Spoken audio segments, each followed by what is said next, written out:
அனைவருக்கும் வணக்கம். ஆந்திர மாநிலம் நெல்லூர் மாவட்டத்தில் ஒரு பைக் ஒன்று திருடு போயிட்டுது.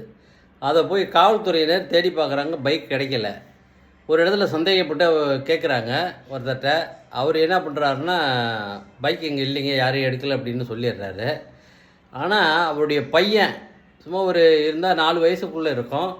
அவன் என்ன பண்ணுறான்னா, காவல்துறையினரை தேடி போய் எங்கள் அப்பா பைக்கை ஒளிய வச்சுருக்காரு அப்படின்ட்டு எங்கே வச்சுருக்காருன்னு இந்த காவல்துறை ஆட்சிக்கிட்டே போய் காட்டி கொடுக்குறான். அது எவ்வளோ கொஞ்சம் பார்த்தீங்கன்னா, அவன் நடையெல்லாம் பார்த்தீங்கன்னா ரொம்ப வேகமாக கையை வீசிக்கிட்டு நடந்து போகிறான். ஒரு 4 வயசு பையன் தான் இருப்பான், சின்ன பையன்.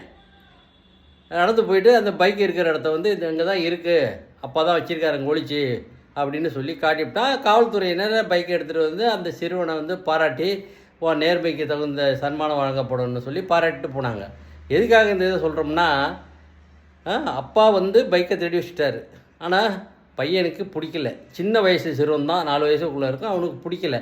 அதனால் அதே போல் எல்லா